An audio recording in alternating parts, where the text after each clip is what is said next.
यानंतर बातमी आहे साताऱ्यामधून। साताऱ्यातील वाई तालुक्यात धोम धरणाच्या कालव्याला भगदाड पडलंय। ओझरडेमध्ये या कालव्याला भगदाड पडल्यामुळे लाखो लिटर पाणी वाया गेलेलं आहे। या कालव्याचं हे पाणी शेतांमध्ये सुद्धा शिरलंय आणि त्यामुळे आसपासच्या शेतीचं सुद्धा प्रचंड नुकसान झालंय। या पाण्यामध्ये 9 बैल अडकलेली होती, मात्र ग्रामस्थांना त्या बैलांना वाचवण्यात यश आलंय।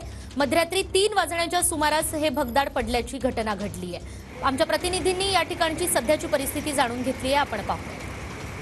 सातारा जिल्ह्यातील वाई तालुक्यामध्ये असणाऱ्या पांडेगावच्या हद्दीत आज पहाटेच्या सुमारास जो धोम डावा कालवा आहे तो धोम डाव्या कालव्याला भगदाड पडलेला आपल्याला एकूणच पाहायला मिळत आहे। यामुळे लाखो क्युसेक्स पाणी जे आहे ते या ठिकाणी ओढ्याला वाहून जाताना आपल्याला पाहायला मिळत आहे। आणि या पुरामुळे ओढ्यालगत राहत असलेल्या ऊस कामगारांच्या ज्या झोपड्या होत्या त्या देखील त्यामध्ये वाहून गेल्या आहे। यामध्ये आपण पाहू शकता की हा जो कालवा ज्यावेळेस फुटला त्यावेळेस रात्र असल्यामुळं अचानक या कामगारांना काही समजलं नाही आणि या ठिकाणी मोठं नुकसान जे आहे ते या त्यांच्या झोपड्यांचं आणि संसारोपयोगी साहित्याचं देखील झालेलं आहे। या ठिकाणी धोम प्रशासनाचे जे काही अधिकारी आहेत ते या ठिकाणी पोहोचलेले आहेत, त्याची पाहणी देखील केलेली आहे।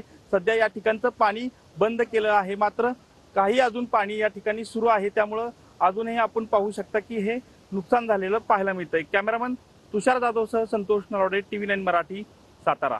मध्यरात्री 1 ते 1:30च्या सुमारास कॅनॉल इथं लेंडीच्या ओढ्याच्या पुलानजीक गळती होऊन थोडा गळती होऊन अचानकपणे तो फुटला आणि त्याचा प्रचंड लोंढ्यानं ओझरडे येथे ऊस तोडीचे कामगार साधारण 150 कामगार त्यांच्या कोपी बऱ्याचशा वाहून गेल्या।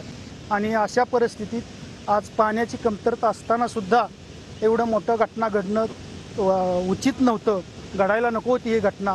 अशा दुष्काळाच्या मोक्यावर पाण्याचा खूप अपव्यय झालेला आहे आणि शेतकऱ्यांच्यासाठी निश्चितच ही तोट्याची बाब आहे।